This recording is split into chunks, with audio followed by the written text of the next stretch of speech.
plaisir de vous retrouver. Bonsoir à toutes et à tous. Vous êtes magnifiques. Bonsoir. Bonsoir le chat. Bonsoir si vous nous regardez sur Twitch. Bonsoir à vous si vous nous regardez en replay sur YouTube. Bonsoir aussi si vous nous écoutez en podcast. Très heureux de vous retrouver pour cette émission Backseat. Une émission très particulière puisque c'est la dernière de la saison, de cette deuxième saison de Backseat. Une émission spéciale du coup. Après ce Before, on a décidé qu'on allait discuter avec les chroniqueurs et les chroniqueuses que je vais présenter dans un instant de l'actualité de l'année carrément pour discuter, voilà, de faire un petit peu un bilan politique de cette année avant les vacances d'été.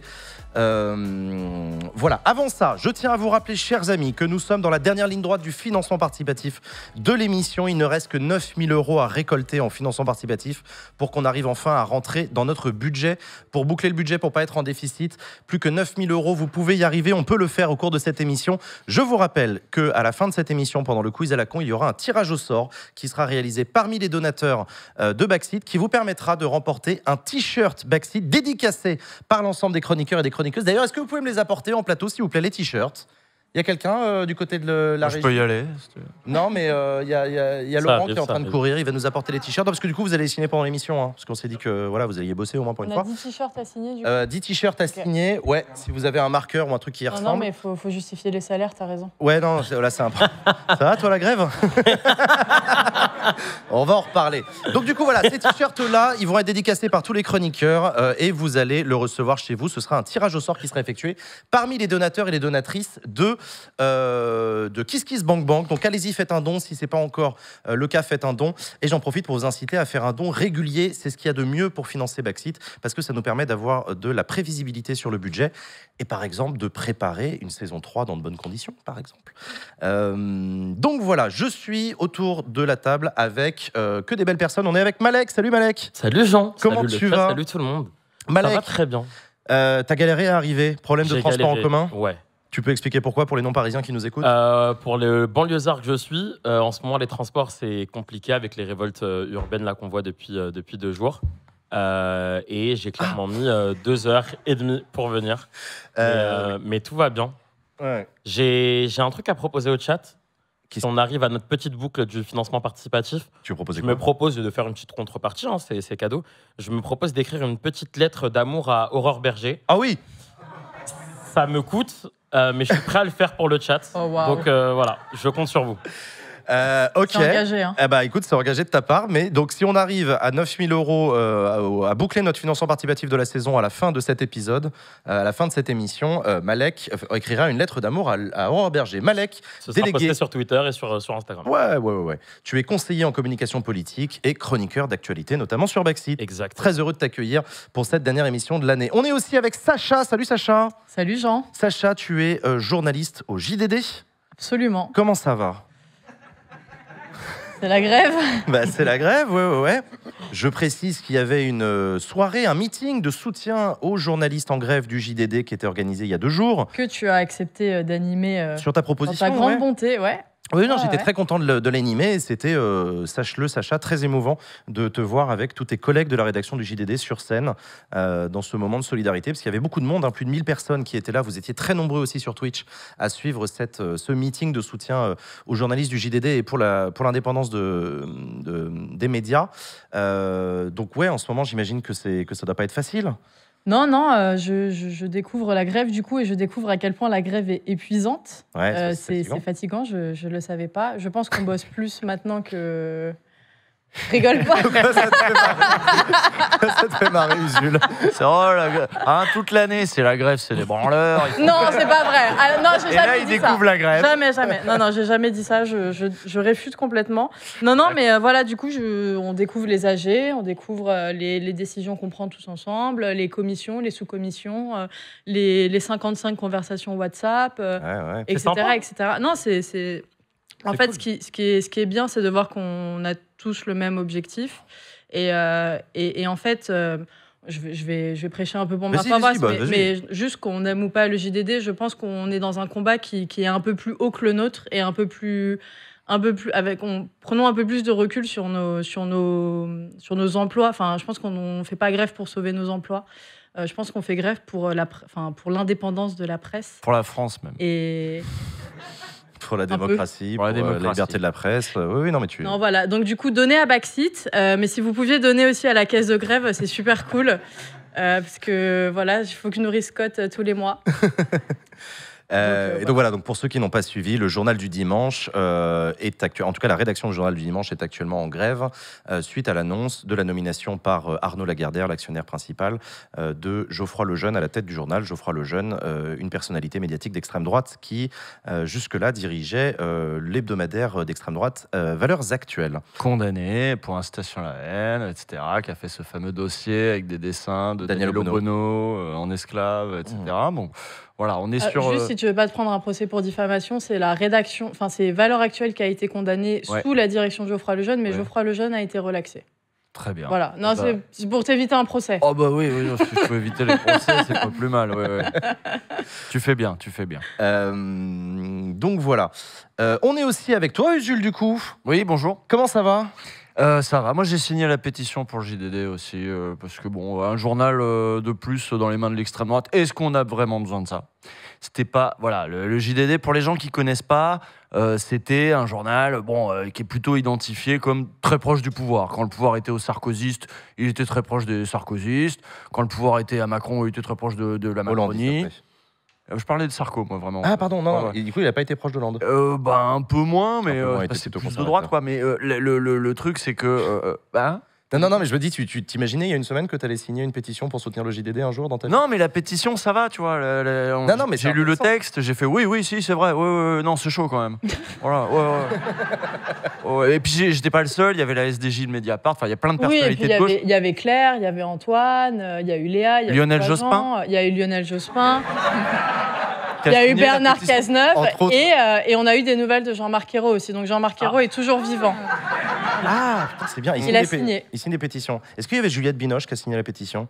Parce que normalement, elle signe toutes les pétitions, Juliette Binoche. Il me semble que oui. Je crois que c'est que dans l'Obs qu'elle signe. Bon, à vérifier. Je ne sais plus. En tout cas, oui, plus de 400 personnes qui ont signé cette pétition.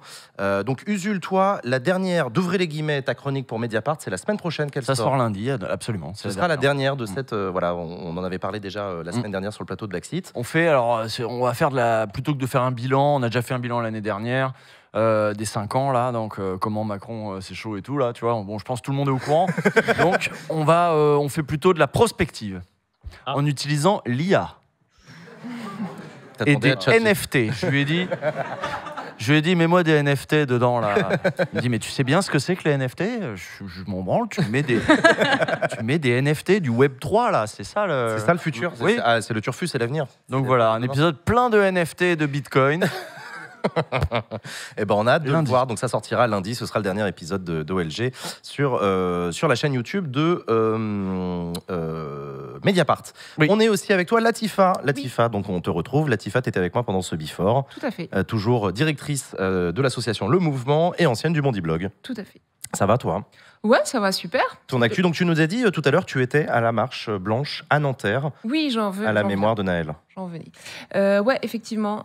Donc j'ai passé l'après-midi là-bas. Comment ça s'est passé ? Qu'est-ce que tu y as vu ? Il y avait du monde ? Ouais, il y avait vraiment beaucoup de monde. Et puis surtout que ça fait bizarre de voir ces lieux-là investis par des manifestations et par ces drames-là, même quand on sait ce qui se passe. Parce que j'ai habité longtemps en fait dans au quartier Pablo Picasso, etc. Donc c'est un endroit que je connais bien. Et ouais, c'est un peu la première fois que ça arrive aussi, ça, de se dire c'est tous ces lieux qu'on connaît avec autant de personnes forcément tristes qui demandent juste justice, et c'est quelque chose d'extrêmement violent. Donc effectivement, il y avait Monia, la mère de Naël, et c'est tellement en fait dur de se dire qu'une personne qui a perdu son fils il y a moins de 3 jours et qui est obligée de manifester en fait. Obligé dans cette période de deuil en fait pour s'assurer que la justice soit faite, parce que voilà, le contexte étant ce qu'il est concernant les violences policières, mais la violence que ça représente de ne même pas pouvoir faire son deuil dans des conditions normales en fait, et de pouvoir se dire je fais confiance à la justice de mon pays, et qu'on soit obligé de descendre dans la rue pour s'assurer, autant en soutien pour la famille, mais aussi pour s'assurer et montrer à l'État que en fait on est là, il y a des gens qui réclament que la justice passe comme elle passe pour n'importe qui. Et je précise pour les non-parisiens que donc Nanterre, lieu où a eu lieu le drame donc, de la mort de Nahel, le meurtre de Nahel par un policier, c'est une ville d'un quartier, enfin d'un coin populaire de l'ouest de Paris, derrière le quartier de la Défense. Ouais. Et donc c'est là où tu as grandi, ça je savais pas. Non, j'ai pas grandi là-bas, mais j'y habitais. Mais tu as habité le quartier Pablo Picasso. Ouais. Ok, d'accord. D'accord. Bon, les amis, c'est une émission spéciale de Backseat ce soir. On a décidé qu'on peut parler de ce qu'on veut, comme d'habitude sur Backseat, mais qu'on a décidé d'aller prendre un petit peu de recul, vu que c'est la dernière de la saison. On s'est dit qu'on n'allait pas tant parler de l'actualité de la semaine que de l'actualité de l'année. Donc c'est parti pour l'actualité de l'année.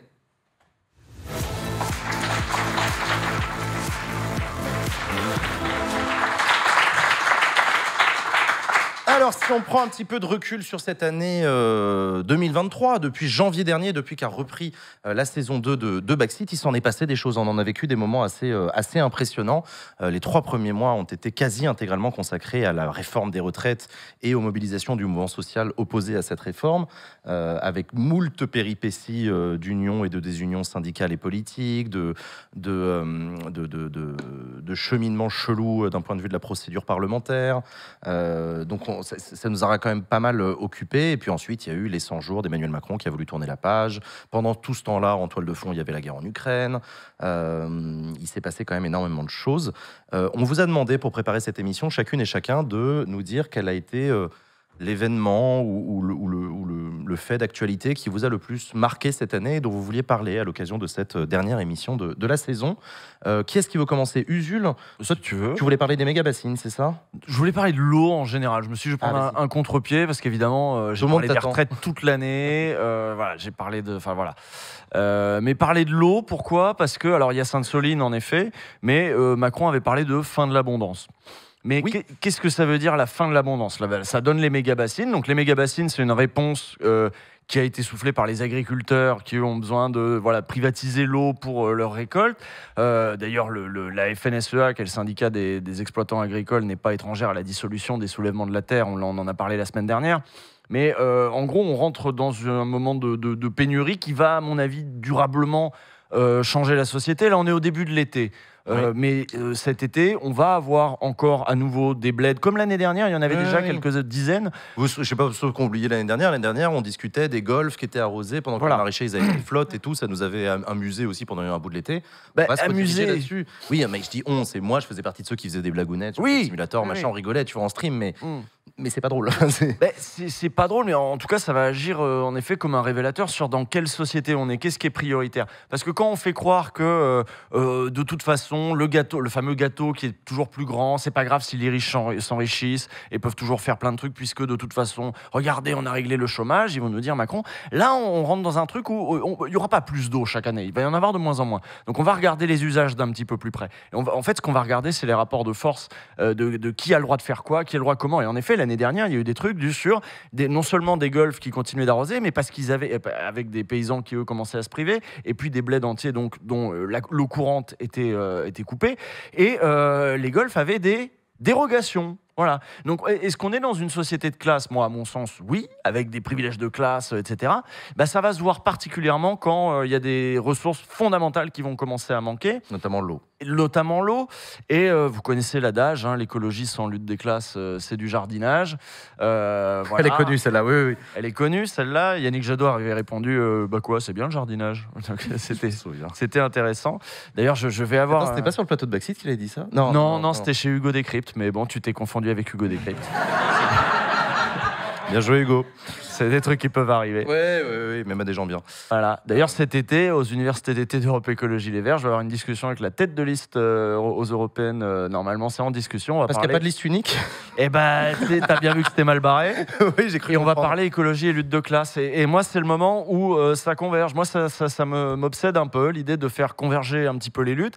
Et d'ailleurs, pour l'anecdote, hier, j'étais à un rassemblement des soulèvements de la Terre et je suis allé leur parler de Nahel et des violences policières et de la dissolution du CCIF en disant et des perquisitions qu'il y a eu à la suite des attentats de 2015. Vous voyez, voyez, ça vous intéressait peut-être pas à l'époque, mais vous voyez qu'aujourd'hui, les questions de liberté publique, là, qui à la base vous concernaient pas, aujourd'hui, ça vous concerne maintenant. Donc, arriver à faire les ponts, de toute façon, le gouvernement n'a qu'une trouille. Il y a un article de Mediapart qui vient de sortir sur une note des RG, enfin des renseignements territoriaux, qui parle de ces agitateurs sur Internet, là, donc sont cités.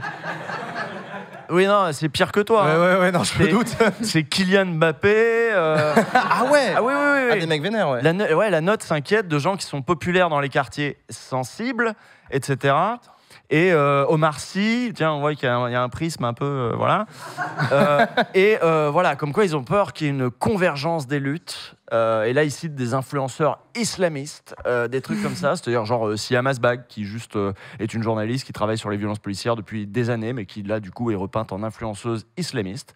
D'accord. Donc voilà. Donc la convergence des luttes, ça se construit. Ça se construit en écoutant les luttes des uns et les luttes des autres. Et en lisant les rapports des RG. En lisant les rapports des RG. Et moi, c'est vrai que j'ai envie de parler. Enfin voilà, j'avais envie de parler de l'eau. Non, mais c'est intéressant. On fait des liens aussi, et moi, c'est pas ma formation première que de venir parler d'écologie, mais je pense que ça va être crucial dans les années à venir et que l'été, là, il va être horrible. Qu'est-ce qu'on en fait de ça politiquement? Comment on politise ces questions? Comment on fait des liens? Voilà. Merci, Usul, pour Alors moi, j'avais une question. On signe devant ou derrière? Parce que devant le chat, vu que c'est vous qui allez le gagner, vous voulez que les autographes ils soient devant ou derrière? Parce que derrière, il n'y a rien, c'est juste blanc. Non, si l'idée, c'est de ne pas le porter, parce que qui a envie de porter un t-shirt avec des signatures dégueulasses partout? Personne. C'est l'encadrer, va le mettre quelque part. Derrière. Derrière, mais derrière, il n'y a pas de logo, ça veut rien Alors dire. pour les maillots de foot, mais c'est c'est derrière, normalement. plus portable, non? C'est pas plus portable dans le dos? Vous savez quoi? Est-ce que les modos, vous pouvez faire un sondage dans le... Faites un sondage. Et puis, moi, je fais rien. Faites un sondage. Non, mais nous, on obéit à la populace. Hein. Moi, je ne touche pas tant que... Vous nous disiez et on fait. Et je serai aussi aux universités d'été d'Europe Écologie Les Verts. Moi, je ne sais plus de quoi j'ai parlé. Ils m'ont foutu sur... ils t'ont mis sur la soirée NUPES. Yes. Moi sur la plénière avec des gens de la NUPES. Bah écoute, j'ai mes sources. Pourquoi ils m'ont mis là-dessus? J'en sais rien, moi. Bah, je parlerai des jeunes et d'Internet, parce que de toute façon, je parle que de ça. Donc voilà. Ok, d'accord. D'histoire, il y a karaoké. Je sais pas si... Je suis chaud de ouf. Ça nous intéresse. Vous nous en tirez des vidéos? Si t'es On sage. fera un best-of à la rentrée. Si t'es sage. Bah, viens couvrir pour le... Ah bah non. Qu'est-ce qui veut continuer? Qui parmi vous avait aussi un sujet dont vous vouliez parler en particulier sur cette année? Malek, toi, qu'est-ce qui t'a marqué cette année? Moi, alors il y a un truc qui me marque, c'est qu'on est à l'année 2 du deuxième mandat Macron. Ouais. Et il y a une odeur de fin de quinquennat qui est incroyable. Oui, c'est vrai. On a l'impression que ça va imploser à tout moment. Et il y a deux choses qui me viennent en tête, qui sont pour moi les deux chantiers qui font que c'est sur le point d'imploser. On a vu donc avec l'examen de la réforme des retraites que cette fameuse phrase de la démocratie est malade, en fait, pour moi, elle est dépassée. Elle est déjà, la démocratie a agonisé, elle est déjà peut-être même morte. Et je pense que plus personne ne se reconnaît dans ce modèle-là, et c'est palpable. Et je pense qu'il va falloir y remédier. Je pense que plus personne ne peut entendre que face à un exercice de démocratie, on peut sortir plein de petites armes de la besace. Si c'est pas 49.3, c'est 47.1. Si c'est pas 47.1, c'est article 40. Si c'est pas... Bref, on est fatigué. Et c'est peut-être un des chantiers d'Emmanuel Macron pour la fin de quinquennat. Peut-être qu'il en sortirait par le haut en proposant, parce que moi j'appelle à ça, mais plein de gens appellent à ça aussi, à une convention citoyenne sur la démocratie, histoire qu'on puisse avancer sur des propositions. Et puis pourquoi pas qu'on puisse soumettre ça aussi à référendum, histoire que le peuple décide de quelles règles pour l'avenir de la démocratie. Et dans un deuxième temps, ce qui fait aussi que pour moi le pays va imploser. Et là aussi, malheureusement, l'actualité récente de cette semaine nous le montre, mais on l'a vu aussi avec la réforme des retraites. Mais comme je dis très souvent, c'est un sujet qui dure. C'est les violences policières. Des violences policières systémiques. On n'a pas découvert ça là. Il y a eu 2005 avant, il y a eu plein de choses avant. Mais en 2005, tout le monde disait « Oui, mais c'est propre qu'aux quartiers, c'est les gars des quartiers qui cherchent. » Et puis ensuite, il y a eu Nuit debout. Et puis ensuite, il y a eu les Gilets jaunes. Il y a eu l'examen de la réforme des retraites en début d'année. Et puis là, on a eu l'actualité tragique avec le petit Naël à Nanterre.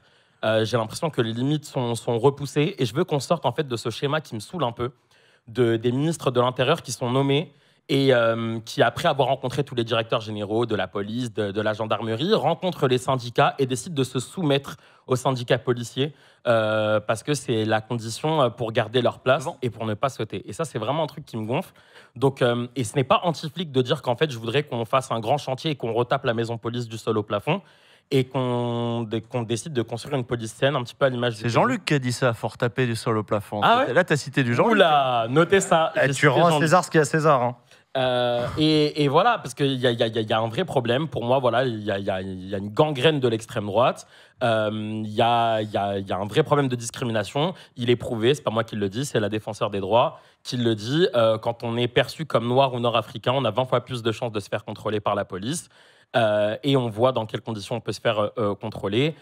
Et au-delà de ça, l'abus de la force, l'abus de l'usage de la force, on l'a vu pendant l'examen de la réforme des retraites avec des coups qui étaient donnés à de simples manifestants. Et là, on l'a vu avec un gamin qui roulait peut-être sans permis, mais qui méritait absolument pas de mourir. Voilà. Merci Malek, effectivement, je te rejoins complètement sur ces 2 points, sur la crise de la démocratie et sur le côté fin de quinquennat. Il y a quelqu'un dans le chat, quand tu le disais, qui disait est-ce qu'on n'est pas plutôt dans une ambiance de fin de République ? Aussi. C'est intéressant parce que tu vois, parce qu'on pourrait personnifier facilement autour de Macron, on l'a déjà dit 1000 fois sur ce plateau, Macron c'est Giscard, voilà, c'est en fin de septennat, personne n'en peut plus, c'est vraiment vieux et ronflant. Mais le côté fin de République est aussi intéressant et il y a un petit côté aussi clair-obscur qui n'est pas très rassurant. C'est-à-dire que la fin d'une république, si c'est pour la naissance d'une nouvelle, ça peut être excitant, ça peut être intéressant, mais ça peut aussi être très flippant parce que on est nombreux, je pense, à anticiper avec trouille un avenir pas forcément glorieux politiquement, avec potentiellement l'élection de Marine Le Pen à la présidence de la République en 2027. Comme ça, je dis les termes. Et donc, c'est des enjeux que je trouve très intéressants. Et tu l'as dit sur la police, je suis d'accord avec toi. La refondation d'un service public de la police est un enjeu qui va prendre énormément de temps, qui va demander de la méthode, qui va demander du courage politique, qui va demander un travail de fond, parce qu'on ne change pas en claquant des doigts une maison police dont tu parles, qui en fait depuis 20 ans. Et ça a été long, ça s'est mis en place doucement par plein de petits effets. C'est pas que les méchants syndicats de police qui ont fait ça, c'est pas que les méchants ministres de l'Intérieur, c'est pas que la méchante opinion publique et les méchants médias, c'est un peu tout ça en même temps. Ça traîne.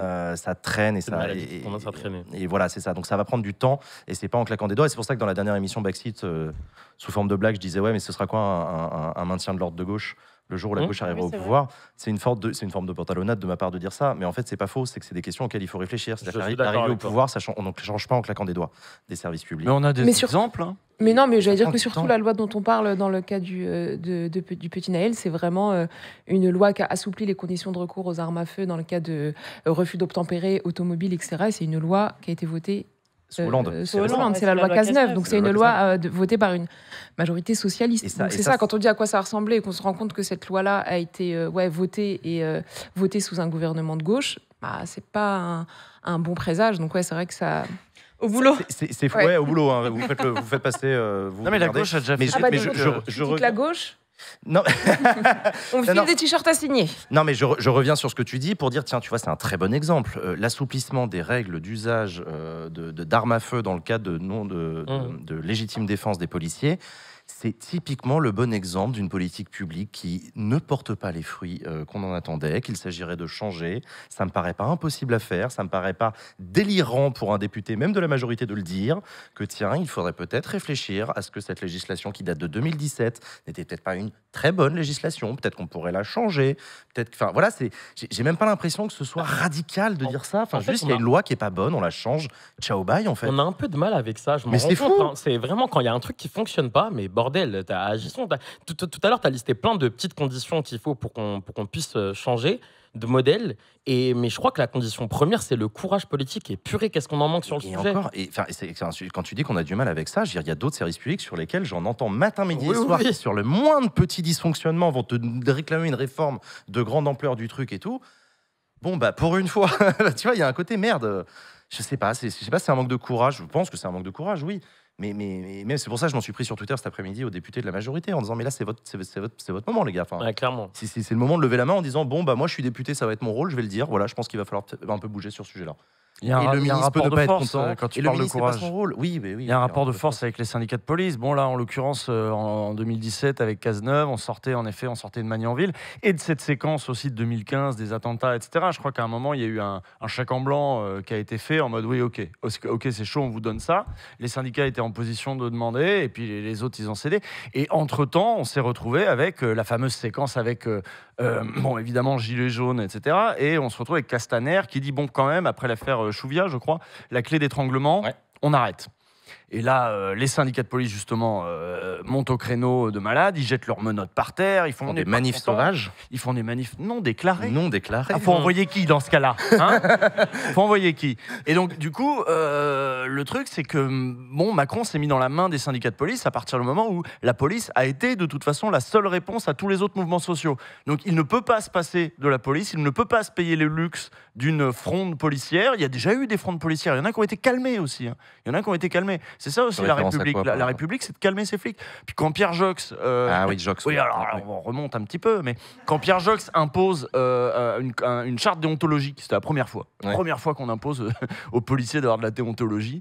C'était sous Mitterrand. Sous Mitterrand, non, on remonte dans les années 80. Ouais. Mais il impose une charte de déontologie, quoi. Et les flics sont pas contents. Et qui a été supprimée depuis, bien sûr. Il y en a plus. Et les flics, évidemment, n'étaient pas contents. Mais bon, au bout d'un moment, il y a plein de... Vous voyez, là, les retraites, on n'est pas content. Et puis, ça passe quand même.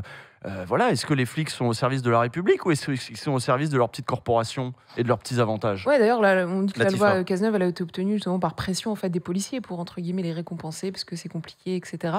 Et en tout cas, je crois qu'il y a déjà la NUPES qui a demandé à ce qu'elle soit supprimée et qui se mobilise. Et tout à l'heure, à la marche, il y avait Olivier Faure, d'ailleurs, qui était présent. Mais oui, enfin, c'est... Ouais. Au demeurant, je note que dans l'immédiate après... Oui, Olivier Faure qui était présent aussi à la manif de flics devant l'Assemblée nationale où Alliance a gueulé le problème de la police, c'est la justice. Et c'est comme Fabien Roussel tout à l'heure était là, mais il s'est fait très vite. Il est reparti très vite. Il a fait une photo et il est reparti. Ouais. Parce que ça gueulait, non, Roussel n'est pas un camarade. Ah ouais. Mais donc, je note quand même sur cette affaire Nahel que les premières prises de parole, que ce soit celle du gouvernement ou du président de la République, sont pour le coup plutôt à noter, je trouve. Pour une fois, on en est à se féliciter de ça. Je trouve plutôt à mettre à leur crédit. Oui. J'ai trouvé qu'Emmanuel Macron avait condamné assez rapidement, en des termes assez clairs. Alors, il nous en a fait des conneries, Macron, en 6 ans, là, et on l'a entendu des fois dire des conneries dès le début, etc. Là, c'était une condamnation claire, unanime, c'est inexcusable ce qui s'est passé. Ce n'est pas, il y a pas tergiversé à réfléchir et tout. Ensuite, évidemment, quand il y a eu des échauffourées, il est revenu dans son rôle classique de condamnation, appel au calme, etc. Mais ça, j'ai envie de dire, c'est quand tu es au pouvoir, c'est un peu un principe élémentaire. Mais les premières prises de parole étaient celles-ci. Pareil pour Gérald Darmanin, qui lui aussi a condamné assez clairement l'acte, qui a saisi l'IGPN. Le policier a été placé en détention.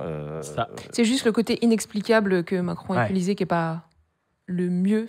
Inexplicable, je vois ce que tu veux dire, oui, ouais, c'est ça. Non, c'est malheureusement pas inexplicable. Malheureusement, il y a des sources et on pourrait en parler si d'aventure. Moi, il y a un petit truc qui m'a dérangé, c'est que, alors je suis d'accord avec toi, j'ai trouvé mais c'est fou qu'on doive s'en étonner, c'est la parole de Gérald Darmanin plus mesurée, en tout cas, que son préfet de police, Laurent Nunez, qui la veille au soir sur BFM TV, et pourtant, il a été mis dans les cordes par BFM TV. Attention, il faut aller loin. Quand on lui a demandé les conditions de suspension des policiers, qu'est-ce qu'il fallait attendre? Est-ce qu'il fallait attendre une mise en examen? Laurent Nunez, non, il était dans quand même une petite protection de ses fonctionnaires de police en disant, alors c'est ses mots, que lui, pour le coup, la vidéo l'avait interpellé. Voilà, il l'a répété à plusieurs reprises. Il est interpellé par la mort d'un gamin de 17 ans, tué à bout portant par un flic. Ça l'interpelle, en tout cas. Il y a un truc sur on parlait de République. C'est vrai qu'il y a un discours d'habitude sur vous envoyez un pavé à un flic, c'est à la République que vous attaquez. Et là, quand c'est un flic qui tire, non, c'est pas la République en fait, c'est un individu isolé, etc. Donc, quand on parlait de inexplicable, il y a ce truc de dépolitiser au maximum la question, individualiser le truc. Non, il faut politiser. C'est le mouton noir. Oui, non, je vois ce que tu veux dire. Je vois très bien. On politise quand ça les arrange et on dépolitise quand ça les arrange pas, quoi. C'est très interpellant. Je note sur France Inter, vous l'avez peut-être vu passer, la porte-parole du ministère de l'Intérieur, qui m'a soufflé par sa hauteur de vue, par son calme olympien, par sa mesure, je me suis dit, putain, mais elle aurait été ministre, ça m'aurait fait plaisir. Enfin, tu vois, il y a un truc... elle a pris, je trouve, alors qu'elle est porte-parole du ministère. Pour ceux qui connaissent pas, les porte-paroles de ministère, c'est des postes qui sont jamais invités dans les médias parce que c'est le ministre qui porte la parole du ministère, c'est normal, c'est lui qui fixe la ligne et tout. Bon, là, elle était invitée sur France Inter et je l'ai trouvée impeccable sur la réponse à la question quand Léa Salamé lui a demandé, parce que c'est en train de faire polémique un peu partout sur le casier judiciaire de Naël et tout, quand la question est posée à la porte-parole, est-ce qu'il avait un casier judiciaire ou pas, et qu'elle répond, c'est pas le sujet. Là, on parle d'un gamin qui est mort, en fait. On s'en fout. Quand bien même il aura un casier judiciaire, et alors tu te dis, waouh, putain, la vache, c'est impressionnant, quoi, de mesures, de prise de distance, waouh. Mais c'est qu'on n'est pas habitué à ça. C'est ce que j'allais dire. C'est ça qui est triste, en fait, c'est qu'on n'est pas habitué à ce genre de discours. C'est ça qui est assez impressionnant. Donc c'est aussi à noter dans ces moments de clair-obscur. Il y a des prises de parole à noter. En tout cas, on continue. Qui d'autre parmi vous avait des sujets dont vous vouliez parler? Sacha, toi, tu voulais parler? Oui, des mobilisations. D'une séquence qui nous a quand même pas mal occupé tout au long de l'année, qui est la séquence des mobilisations contre la réforme des retraites. Moi, j'ai pu couvrir la première sur le terrain. Je me souviens, c'était le jour de la première de Backseat aussi. On recevait. Regarde, on a retrouvé nos archives. On a retrouvé nos archives. C'est ces images qui ont été prises par notre reporter Jean Massier sur place. C'était le 30 janvier, c'était la première de Backseat. Ouais, c'était la première de Backseat. On recevait Philippe Martinez dans la foulée. Et surtout, ça a été le début de plein de choses. Ça a été le début de l'intersyndicale. Ouais. Ça a été le début d'un mouvement qui a duré 13 ou 14 semaines, si je ne dis pas de bêtises. Ça a été le renouveau, entre guillemets, des syndicats. Mais oui. Qui nous avaient, entre guillemets, un peu déçus pendant la crise des Gilets jaunes, parce qu'ils n'avaient pas su un peu saisir le mouvement. Et là, on s'est dit, punaise, enfin, les syndicats sont à la hauteur et surtout sont capables de s'unir. Voire même sont les seuls à la hauteur. Enfin, exactement. On l'a dit sur ce plateau. Oui, bien sûr, qu'ils ont été bien plus à la hauteur que les députés, etc. etc. Donc je pense que c'est un moment important. Et moi, ce qui m'interroge beaucoup, c'est la suite. Sophie Binet, quand elle était ici, elle nous a dit on ne va pas s'arrêter là. On va continuer à mobiliser l'intersyndicale, on va continuer à se mobiliser. Je n'ai pas l'impression que les contacts avec Marie-Lise Léon, qui a remplacé Laurent Berger pour l'instant, soient ultra poussés. J'ai l'impression qu'ils sont même un peu froids. Mais voilà, je trouve que ça a ouvert une séquence qu'il va falloir suivre de près dans les prochains mois et même jusqu'à la fin du quinquennat, parce que si les syndicats sont capables de se mobiliser à chaque fois pour le vote de la loi immigration ou pour les votes des budgets ou des choses comme ça jusqu'à la fin du quinquennat, ça va être une fin de quinquennat qui va être ultra mouvementée sur les mobilisations sociales. Et ça nous a aussi montré que les corps intermédiaires, le président de la République, on n'avait toujours pas grand-chose à faire, quoi. Ouais. Est-ce qu'ils vont être là au rendez-vous des luttes climat, au rendez-vous parce qu'il n'y a plus jamais ça, c'est très bien. Est-ce qu'ils vont être là au rendez-vous des luttes là contre les violences policières, le racisme dans la police? Est-ce que c'est débile ou pas de s'imaginer que, quand je parlais de convergence, s'agirait aussi de les retrouver là? Ça pourrait être intéressant, parce que je crois que Martinez là-dessus, il a plutôt été réglo. Oui. Puis les syndicalistes ont une expérience aussi du maintien de l'ordre. On a parlé de Marie-Lise Léon, que j'aimerais bien recevoir dans une hypothétique saison 3 de Backseat, faites des dons. Parce que justement, ces questions-là, effectivement, sont intéressantes sur la suite. Et je suis d'accord avec toi, Sacha, effectivement, 2023 aura été l'année du retour en force des syndicats que l'on disait morts depuis les Gilets jaunes. Enfin, morts, évidemment, expression de plateau, ce que je viens de faire. Mais vous voyez ce que je veux dire, quoi. On avait l'impression que le dépassement macronien était aussi passé par là, et en réalité, non. J'ai dit retour en force, et en force en demi-teinte, puisque incapable de faire un échec à une réforme, quoi, malgré des manifs monstres. En force, mais en échec. Et après, je pense qu'ils ont beaucoup gagné au niveau de l'image qui renvoyait aux yeux des Français. Et je pense qu'à défaut, ils ont montré... En fait, de l'organisation des manifestations qui se sont toutes super bien passées pour le coup, avec un service d'ordre qui était vraiment impeccable, à la manière d'aller parler dans les médias et parfois même de taper sur certains députés, notamment au moment des débats à l'Assemblée nationale. Je pense que les syndicats ont pris énormément de grandeur sur toute la séquence, et vraiment, ils vont je pense, à mes yeux en tout cas, qu'ils en ressentent ultra grandi. Et que ça va redevenir, peut-être, une force qui va pouvoir peser encore plus dans le débat politique et social et sociétal. Absolument, à suivre de près. Latifa? Oui, moi, c'était mon sujet, c'est quelque chose que vous avez tous remarqué par rapport à l'inflation et évidemment pour les gens qui sont les plus en difficulté d'être tombés dans la pauvreté parce que nous au mouvement on a demandé à nos membres etc de témoigner sur quel était l'impact concret parce que c'est ça aussi, on parle beaucoup de chiffres et de choses qui sont difficilement palpables mais les conséquences concrètes en fait sur la vie des gens de cette inflation et de vraiment l'absence de politique publique réelle pour lutter contre ça et je pense qu'elle je pense qu'elle quand elle va au supermarché si elle y va parce que là c'est pas Merkel mais elle a la goutte quoi, elle a pas la goutte pardon, elle a pas la transpiration des gens qui se disent comment je vais faire pour payer, je dois pas dépasser tel montant et on a eu des industries agroalimentaires, des grands groupes Carrefour etc qui ont fait des profits records. Et j'ai été très choquée que le gouvernement n'avait même pas honte de dire on a essayé de leur demander de diminuer leur marge. Alors on va voir, on attend pour voir. Et comme s'ils avaient envoyé un mail. S'il vous plaît, c'est incroyable en fait d'arriver à ce stade. C'est d'imaginer le rapport de force entre eux. Pendant ce temps-là, les gens, nous les témoignages qu'on a reçus, c'est une dame qui dit moi j'ai perdu 5 kilos parce que cet hiver j'ai dû choisir entre ma fille et moi. C'est des gens qui vous disent oui parce qu'en plus, comme si ça suffisait pas, on baisse le taux de remboursement des soins dentaires pour les gens de 70 à 60%. L'assurance maladie décide de faire ça, comme ça, apparemment. Et voilà, nous, on a des gens qui disent moi, je vais faire un crédit pour avoir des implants dentaires. Est-ce que c'est, je sais pas, la société dans laquelle on a envie de vivre, ou ne serait-ce que le pays dans lequel on a envie de vivre, si on se limite à ça. Mais en vrai, c'est terrible parce que les gens qui sont les plus pauvres, ils n'ont pas le temps d'aller manifester. Souvent, ils n'ont pas le temps de se mobiliser. Ils ont d'autres urgences. Et c'est très dur en fait de dire qu'il n'y a pas eu grand-chose qui a été fait. On a limite presque plus l'impression qu'ils font la guerre aux pauvres que le contraire. Et c'est quelque chose qui moi, qui m'a beaucoup, beaucoup choquée. Et je me suis dit, donc ça veut dire que j'en attendais encore de ce gouvernement. C'est quand même quelque chose. Parce qu'à la fin, je me disais, waouh, ils ont vraiment rien fait. Alors qu'au début, je me suis dit, quand même, là, c'est vraiment galère pour beaucoup de gens. Et j'espère qu'ils vont s'en rendre compte. Mais alors, dans le meilleur des cas, ils ne s'en sont pas rendus compte. Et dans le pire, ils s'en sont rendus compte et ils s'en fichent. En tout cas, oui, 2023, tu l'as dit, aura été aussi l'année de cette inflation. On en a parlé plein de fois sur ce plateau, sur les causes de l'inflation, sur effectivement les marges records que se sont constitués les groupes, mais aussi la crise. Le CAC 40 va très bien. Très bien. C'est ça qui est énorme. C'est jamais porté aussi bien, profit record encore plus que l'année dernière. Sur un moment, les arbres montent pas jusqu'au ciel. Le problème, c'est que ça va être à nous de allez, j'allais dire de les abattre, de les ratiboiser un petit peu, tu vois, parce que d'eux-mêmes, c'est pas au gouvernement qui, comme tu l'as très bien dit, est un gouvernement de guerre de classe depuis 6 ans, d'une guerre frontale et victorieuse de classe, vraiment.